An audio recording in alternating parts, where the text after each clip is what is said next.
On June 10, 1940, in the fictional small Sicilian town of Castelcuto, a teenage boy named Renato Amoroso experiences three major events.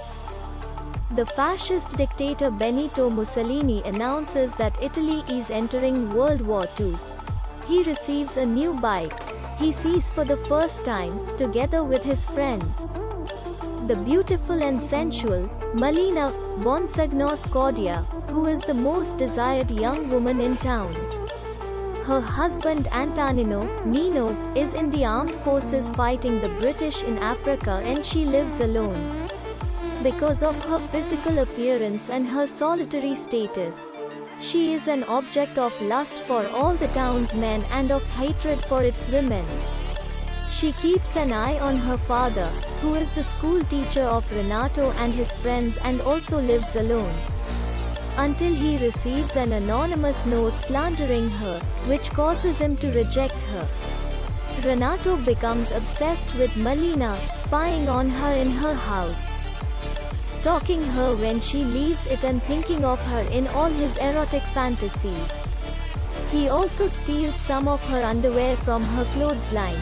When his parents find it in his bedroom, they become upset and strictly punish him, trying to break his fixation. One day, Malina is notified of her husband's death, adding grief to her isolation.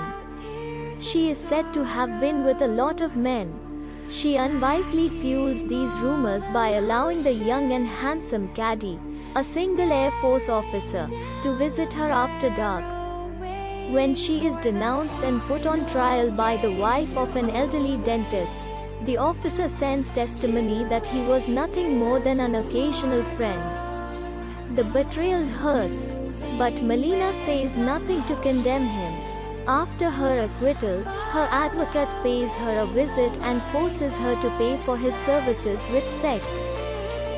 Renato is very sad, because he wants to help Malina but doesn't know how, so he asks God and his saints to watch over her and perform small acts of vengeance against her detractors.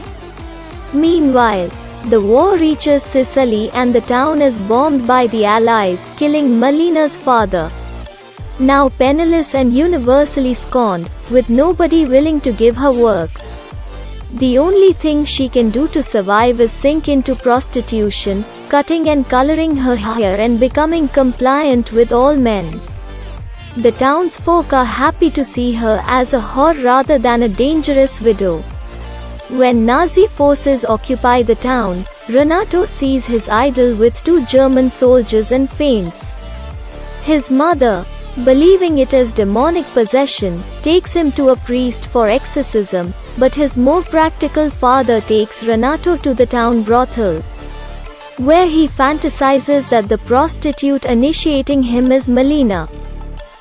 The Germans leave and American troops enter the town, welcomed by ecstatic cheers. The women accuse Malina of collaborationism, storm the hotel and drag her out, ripping off her clothes, beating her and cutting off her hair. To escape further persecution, she leaves the hostile town and moves to Messina. A few days later, Nino Scordia, who has actually survived as a prisoner of war but lost an arm, comes back looking for her. His house has been taken over by displaced people and nobody wants to tell him how to find his wife. Renato becomes sad when Nino is mocked by former fascists and leaves him an anonymous note, saying that Malina has always loved only him but has suffered misfortunes because of the war and has moved away. So Nino decides to reach her. A year later, Nino and Malina return and are seen strolling through the town. Women notice she now looks more matronly and plain, even if still beautiful. Since she is still married and living once again with her husband, people no longer consider her a threat and begin speaking of her and to her with more respect. While she walks home, some fruit falls from her bag and Renato rushes to pick it up. He wishes her good luck and she gives him an enigmatic half smile. It's the only time Melina and Renato have an actual interaction in the whole movie. Many years later, an aged Renato reflects that he has known many women, many of whom asked him to remember them, without success. He admits that the only woman he can't forget is Melina.